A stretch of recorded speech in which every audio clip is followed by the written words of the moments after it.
I saw a letter from the governor that said the state will pay back all these expenditures as long as the law is enforced. And then I saw a publicly released video of Councilman Kleinfelder demeaning and basically accusing a taxpayer-funded police officer of lying. And I'm worried about what this does to public trust. Why are my taxpayer dollars funding that behavior? Is the lack of police enforcement going to cost us the state reimbursement? I think everybody seems to forget why the police need to be there, for public safety within the community because of the large gathering of the protesters. There has been a lack of enforcement. Building department, electric, zoning, Department of Health, and signs. I don't know if you guys have seen, but I have a great picture of the, I don't know if you can see it, the illegal structure that just got built up on DHHL or state lands. Doesn't matter, permits are still enforced. After reading the comments of TMT Vice President and spokesperson Gordon Squires in last Sunday's Star Advertiser, I feel that the TMT Board of Governors is finally seriously considering leaving the mountain. On Sunday, Squires said some important things that this council should support while objecting to the increased cost of police harassment of the protectors at the Kupuna blockade. I recommend this council pass a resolution based on Mr. Squires' statements. It should urge Mayor Kim and Governor Ige to acknowledge that, number one, a simple police sweep of the access road and the nearby camp at Pu'uhuluhulu cannot resolve the Mauna Kea protests, which have spread across the state and beyond Hawaii. Number two, this situation is clearly about issues far beyond TMT and Mauna Kea. Many of the issues the activists raise on the mountain are vast, complex, and historical, including Hawaiian sovereignty and self-governance, preservation of Hawaiian language and culture, and environmental protection. Number three, the TMT project has become a catalyst for much bigger issues to come to the surface and be addressed, hopefully this time successfully. The issue, I think, is not actually TMT, and some other people have mentioned that. The TMT almost is like an aside. It's just kind of got caught up in all the other issues that really have been discussed.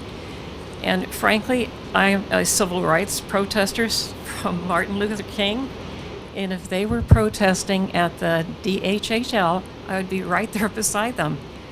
But they're protesting a telescope. So to me, this is not a good use of very much. I think the telescope will do nothing but good for Hawaii. And I'm sorry to see that the effort and the energy isn't being directed towards what they say their real concerns are. That actually kind of hurts. Desecration on the Mauna is not part of conservation and preservation. In my belief, I'm all for science. I always was for science. This cost is not only to me on taxes being paid from my pocket and all community members around, but it also impacts my family. Gathering rights, Article 12, Section 7, cultural, spiritual practices, traditional practices. I have family and friends being denied on the Mauna right now. Family and friends that stand up on the Mauna right now. I too have been up on the Mauna myself. So I'm just asking, not only reimbursement in the cost of funds through taxes, but reimbursement kuleana also. Mahalo. County and the state. First and foremost, I want to thank the mayor for his letter to the governor asking for a delay of 30 days on the construction of TMT. I'm perplexed that the governor didn't grant his request, especially when TMT is being built in his and our county. Just maybe this delay would have stopped what has happened. We are the most divided by the difference of opinion on TMT than any other project that has risen in this state. One has to hope that this disgraceful dilemma will not keep us apart. I totally think it's so ridiculous. The signs, the money that we're spending. I don't understand why the police are up there patrolling. Before that, they were parked on the side of the road. I understand that it's not their jurisdiction. I don't understand why they're up there tagging people and patrolling or even parked on the side of the road.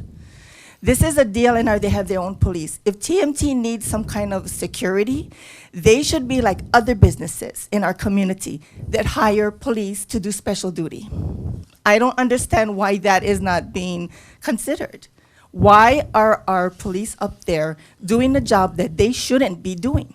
They shouldn't be doing that. They're criminalizing us. We're motorists using the highway to go back and forth, and they're giving tickets to us and to tourists. There's so much more that I want to talk about, but it's redundant. This has already been on the table. I've lived here my whole life. And, I speak for myself, but I speak also for my daughter. And I just wanted to say that, because that right now is what's important to me. But there's a whole lot of things. I'm a hula practitioner. I'm a Catholic. I don't consider the mountain my religion because I am a Catholic. But as a hula practitioner, that mountain is sacred to me. So I need you folks all to consider the people of this community. Because if TMT needs protection up there, then TMT needs to hire police special duty. If DLNR can't do it, the police shouldn't be doing it. $4 million, where are we going to get that from? Because obviously the governor doesn't want to give us the money. Right? Because I feel like it's extortion when he makes our mayor tell our chief of police to tell our police officers to go up there and make hakaka with everybody. That is not fair.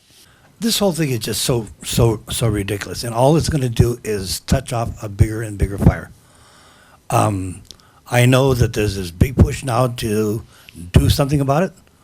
I caution you folks very much. I mean, if you think you spend a lot now, you cannot believe what's coming down the pike. You cannot believe what's coming down the pike, because it's going to explode in your face.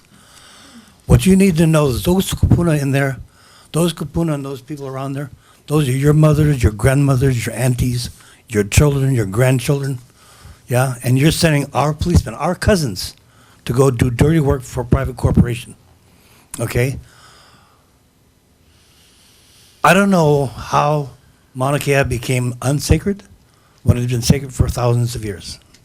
So that's my thing about that. The money's going to the brothers and sisters. They deserve it. Being a cop is 24 hours a day. You carry your gun when you're with your family in a restaurant, all that kind of stuff. So good they got the money. But we shouldn't be using it like that.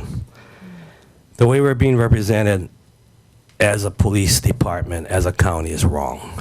We shouldn't have officers doing that. We cannot put officers outside of bars at night just to wait to see who comes out drunk and follow them. That's unconstitutional. Can't. So how come we can go up there, stick up signs in the middle of the day, in the middle of the island, and then now start enforcing cars that are parked less than 10 feet from the pavement? That's ridiculous. You have 30 seconds. Yeah. Sorry. Okay. So, okay. I'm going to go real quick with TMT then, just to talk about that a little bit. Let's remember this isn't a telescope. It's the 14th telescope. Let's remember that 1.4 billion that's always talked about. Do you ever ask where the money actually is? How much is Japan getting paid for the mirrors? How much is Canada getting paid for the building? How much of 1.4 billion actually impacts here? And real quick, last, jobs. If getting things like that is great for us because it creates jobs, how come we still need jobs? My father was a union organizer in 1960. I remember jobs, strikes, jobs, strikes, jobs. We're in the same position now. Thank you very much. Thank you. Mahalo for your testimony. Aloha, my name is Jason Perez. I was a council members. I was not prepared. Aloha. I thought it was going to be a totally different meeting. And then I guess the amount pulled me here because this is where I am. I guess about what you guys actually have control of is the police, the county police, and they're pretty much harassing everybody. Taxpayers, like the people that going over. My girlfriend got to leave 2 hours ahead of time, beyond her hour and a half of time, just in case it gets stopped. She gets stopped up there, you know, for a tent, however, yeah. But I think we could spend more of our money to more reasonable things, yeah.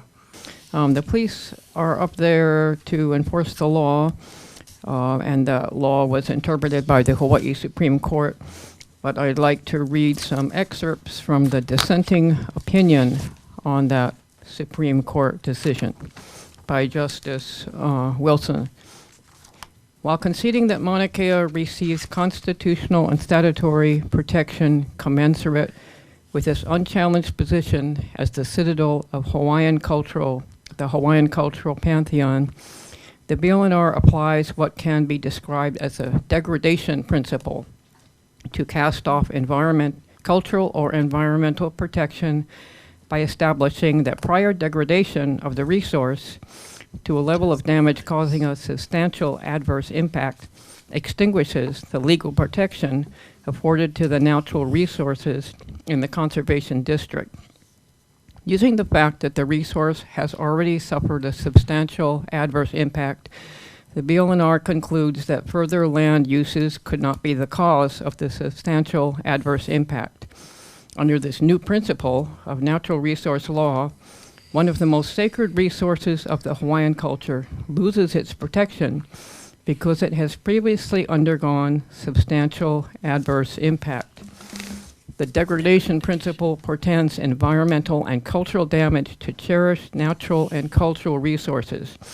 It dilutes or reverses the foundational dual objectives of environmental law, namely to conserve what exists or is left and to repair environmental damage. It perpetuates the concept that the passage of time and the degradation of natural resources can justify unacceptable environmental and cultural damage.